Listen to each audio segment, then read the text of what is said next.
No, no, no, it was supposed to be my pentakill. Why did you die to me? I killed down, no one to fight for champions. I can't believe it's rolling. No, it was supposed to be my pentakill. Why did you die to me? I killed down, no one to fight for champions. I can't believe it's rolling. Wait a minute!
So I said, no, no, no, it was supposed to be my pentakill. Why did you die to me? I killed down, no one to fear for.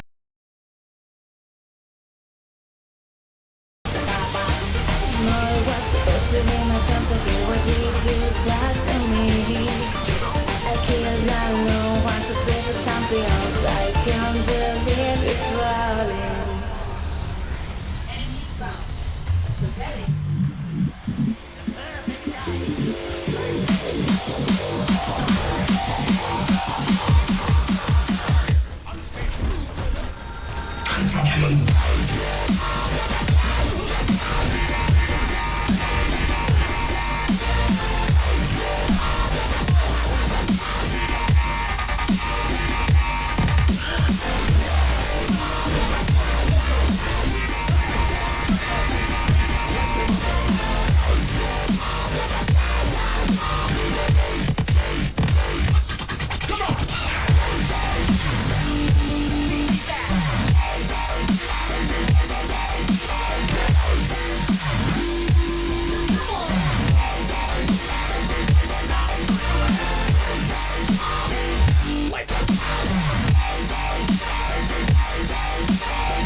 Wizard, what do you see as it twists out beneath our feet?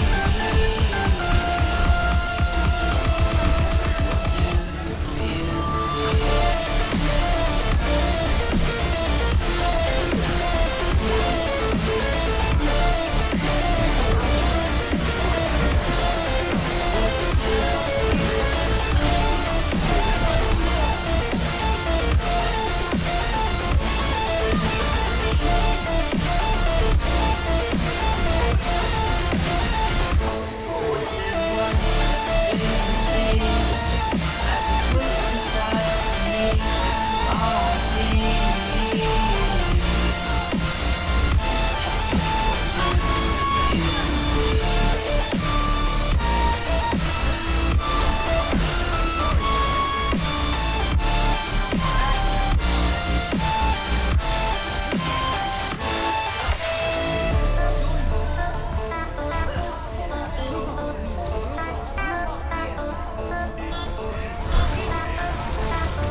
And this holy stone, it beckons to me to go back home. But this time's the last, and I won't go because I've set my mind in stone. I will never leave your side, we'll be here all the while. For to sunset we'll arrive, and oh no, there's no turning back now. So go on, oh go on, go on and meet me in the light now. Go on, oh go on, go on and see the light. So go on, go on, go on and meet me in the light now. Go on, go on, go on and see the light.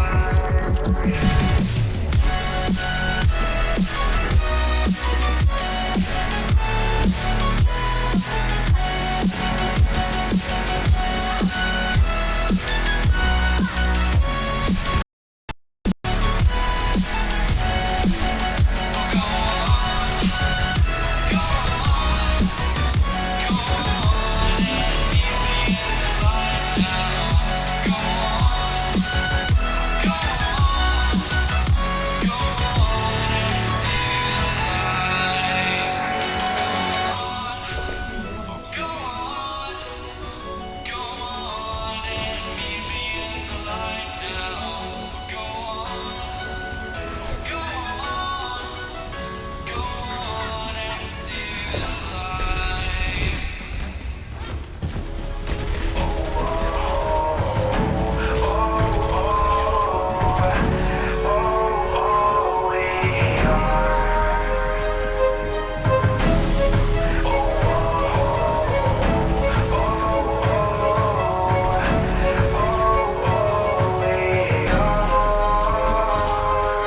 Far beyond the known, no fallen angel can atone. A paradise you used to call your own. Stolen then turned against us all, Lord. Until correction knew what I believe. When all I hear is lies, they have to know I won't comply. How can we remain so blind? Falling faster till we fight and cease to resist one night. Then our enemies will die. Oh, we are ready for the deception.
space exists between dream and reality, mind and matter.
not buffing yourself in areas that you already excel in.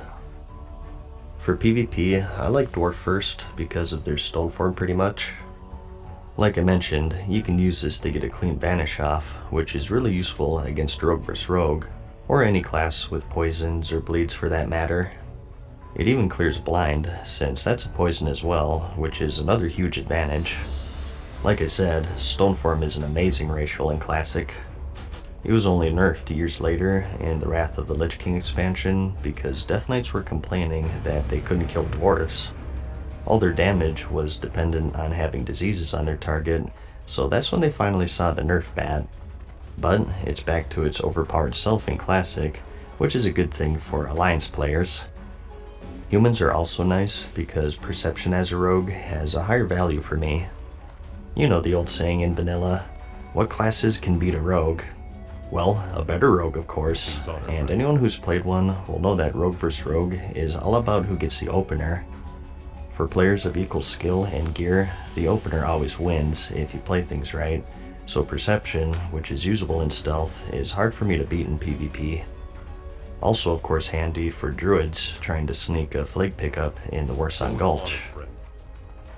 Plus, when those PvP factions come out, the faster you get that gear the better, so I do also consider diplomacy here. Gnomes do take third for me. Like I mentioned, I don't like escape artists for rogue because we already have great mobility, but in the PvP scene, you gotta bump it up a bit. As strong as rogues are, they're really cooldown dependent, so if this can save you from burning a vanish or a sprint, that's still really handy. And Night Elves are trailing behind here at number 4 for me. Shadow Meld, as I recall, is about equal in power to Perception.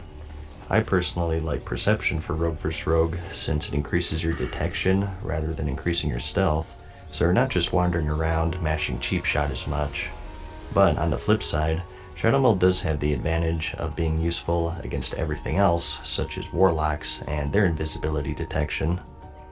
They're good, I just like the other racials more for PvP. And as for daggers, humans do get bumped down a bit since they no longer get that benefit from weapon skill. I imagine if you want to optimize things PvE wise, you're gonna be combat swords, but I just thought I'd mention it to be thorough. Next up, we have the warrior. Here are my lists, whether you're two-handed or dual-wielding. Like I said, you'll see human at the number 1 spot for a lot of classes since that weapon skill is so good.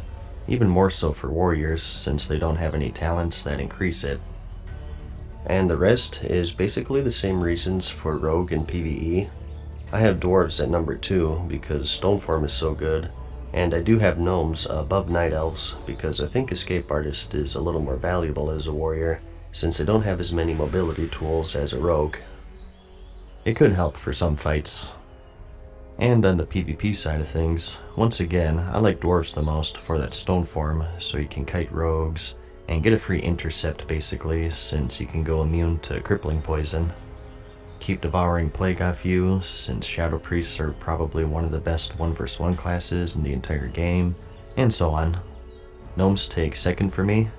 Being able to clear a Frost Nova or a Wind Clip route is nice as a warrior, so really, either of those are great choices I think. Third place is a tough choice for me, but I go with human personally. I like popping rogues out of stealth I guess, so I like Perception over Shadow Meld here. But I think what puts it over the edge for me is that reputation bonus. There's some good played from both the Arathi Basin and the Warsan Gulch reputations, which is sort of an indirect buff since you'll get it sooner as a human. I think human is sort of agreed to be number 1 due to that increased weapon skill for more rage and threat generation, and considering that Thunder Fury is like the holy grail of tanking weapons, it lines up perfectly. I didn't tank back in the day, but I think warriors started to have rage generation problems as they got geared up since they weren't taking as much damage. So because of this and their other bonuses, Night Elves take second place for me due to their 1% dodge, and also nature resistance, which is notable for AQ40. Dwarf is third for me. You do get 10% armor from stone form, plus the debuff clears and some frost resistance. It's more situational though, whereas humans and night elves get their bonuses in pretty much every situation.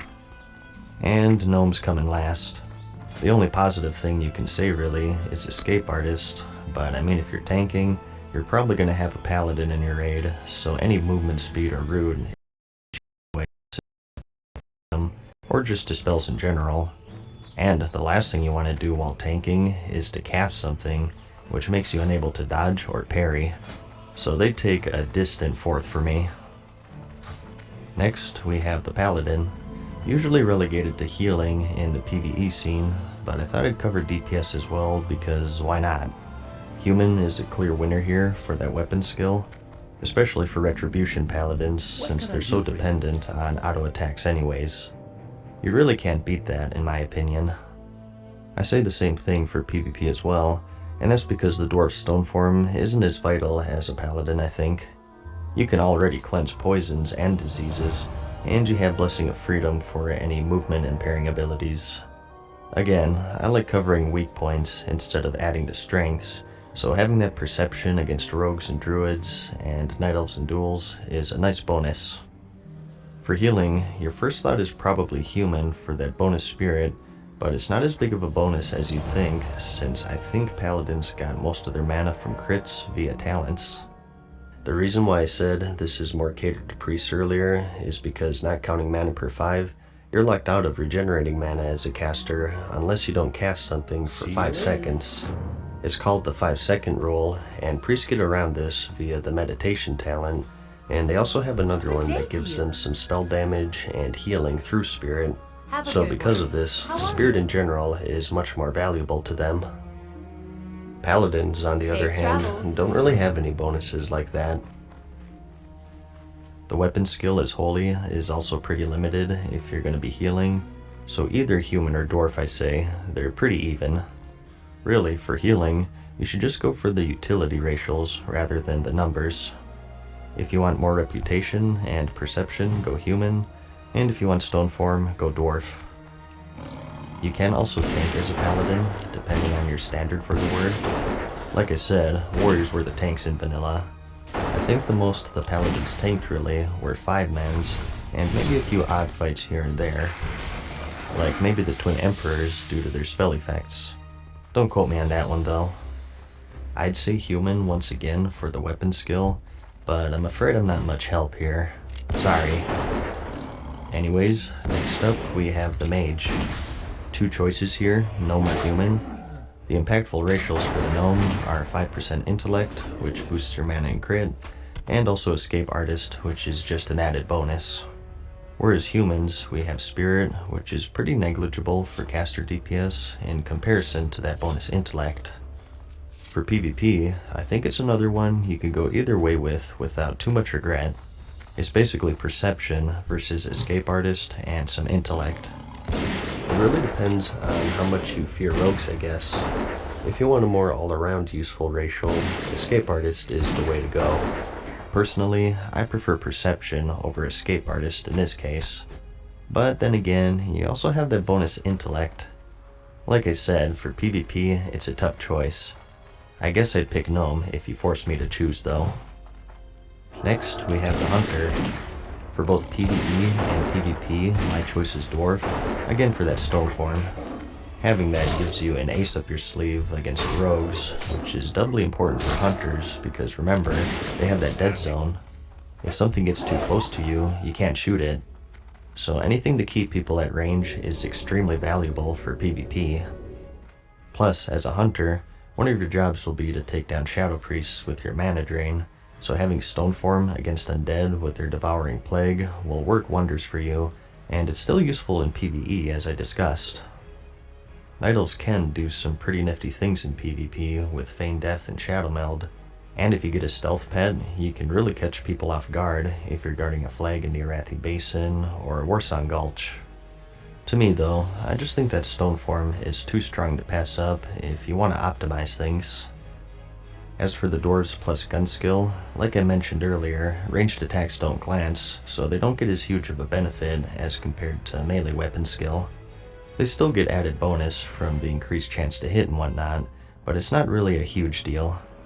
Plus, add to the fact that a majority of the hunter's best weapons are bows and crossbows anyways, just takes away from it even more. Most of you will be using Rockdalar for a while, since the quest starter is a 50-50 chance from the Major Domo fight, thus pretty easy to get. And after that, the main upgrades are crossbows or other bows as far as I recall. And you wouldn't really think it, but even the sound of guns is a big turnoff for a lot of people. It's not like today, where it sounds like a stapler.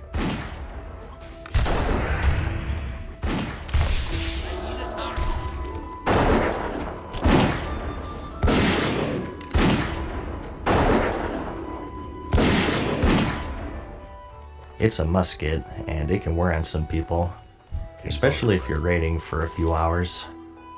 It doesn't really bug me, but I thought I'd just throw it out there for you. Well met. Night Elves do have their pluses as well. Like you saw on that table, they have a high base agility, which is of course the main stat for hunters. And like you said, Shadow Meld is great for PvP and getting the drop on people. Really, I think this is another one that you could go either way with without too much regret. I just like dwarves because I like Stoneform so much. Plus, they can bench more. Winding down here though, just a few more to go. Next up, we have the Warlock. Choices are Gnome and Human, just like the Mage, and it's a lot of the same reasoning.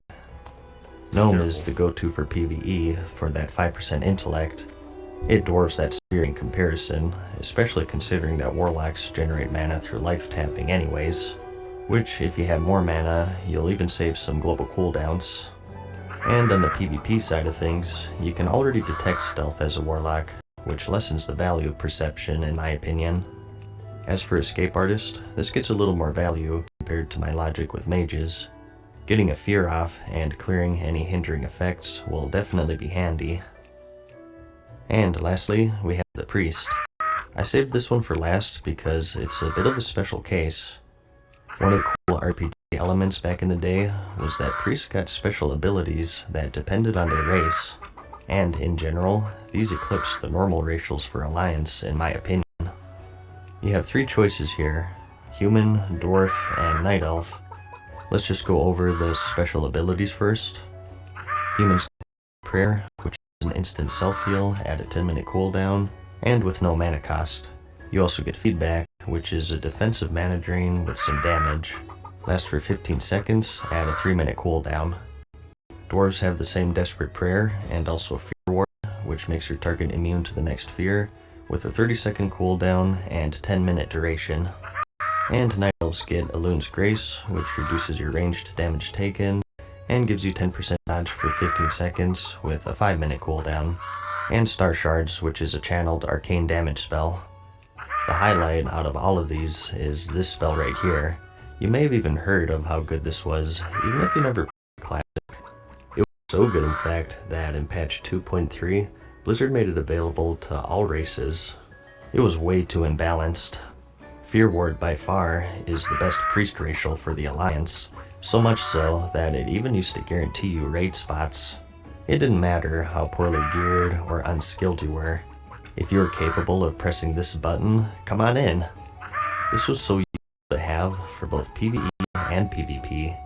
The Onyxia Fear becomes a non-issue for your tank, the Magmadar Fear, and plenty of others I'm sure I'm not thinking of.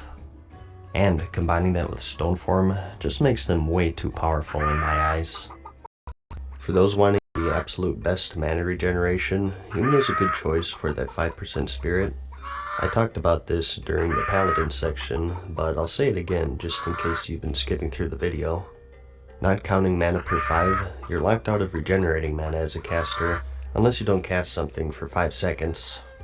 Priests have a talent called Meditation that gets around this, which allows for a little bit of mana regeneration even through casting, and another one that gives you spell damage and healing based on spirit. So with the 5% bonus, you do see some added benefit from humans. Some people think that trumps Fear Ward, but personally, I'm Dwarf all the way. As for the other racials, the runner-up here is Desperate Prayer in terms of usefulness. No mana cost, which is notable, so just an all-around oh crap button to have, which is really handy. And the other ones are just buffs that are pretty nice. Shards isn't that useful because it's arcane damage. If you're a Shadow Priest, you want that shadow damage obviously. And Feedback and Elune's Grace are just little buffs to throw on. Too short of durations and too long of cooldowns to really be that useful in my opinion.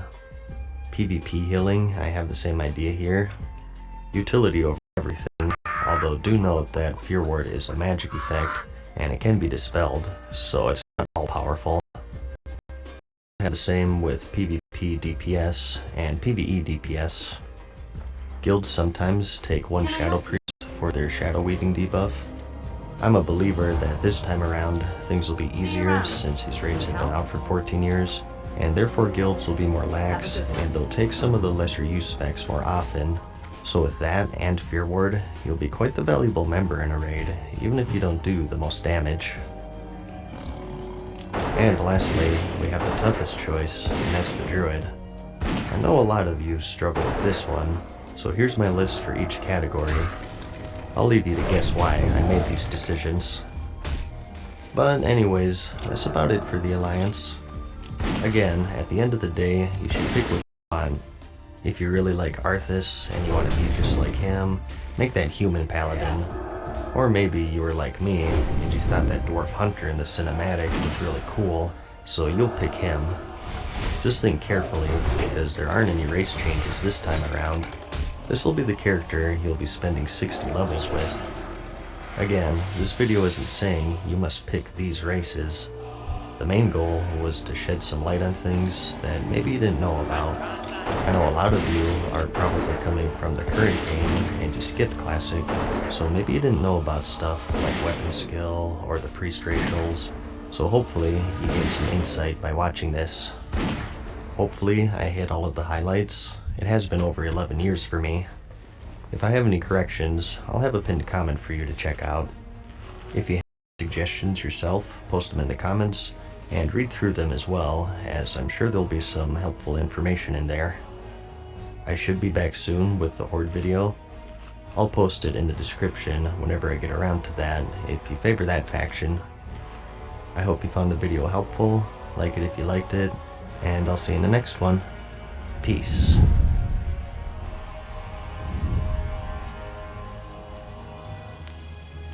Farewell for now, mortals. We hope you enjoyed today's video. See you again soon.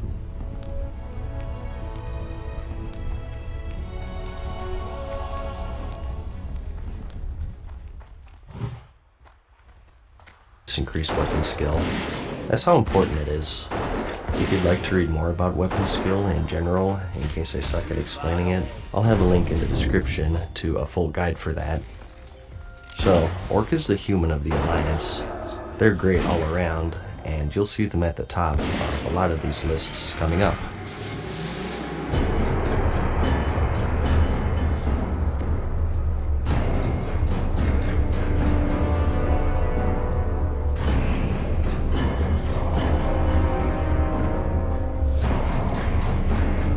But next, we have the Forsaken. For racials, we have Will of the Forsaken. Provide immunity to Charm, Fear, and Sleep.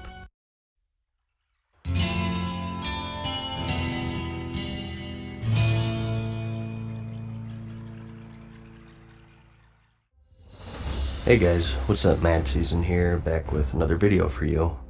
I'm continuing my race picking guide here, and as promised, in this video we'll cover the Horde. If you're Alliance, I do have a dedicated guide for that. I'll have it in the description. Sorry if I sound a little more dead than usual, by the way. I just got up and this is the only time I have to record this today, so you'll have about 20 minutes of Super Saiyan Monotone 3. We'll follow the same format in this one, and there will be some repeat stuff just to warn you. I'm assuming that people won't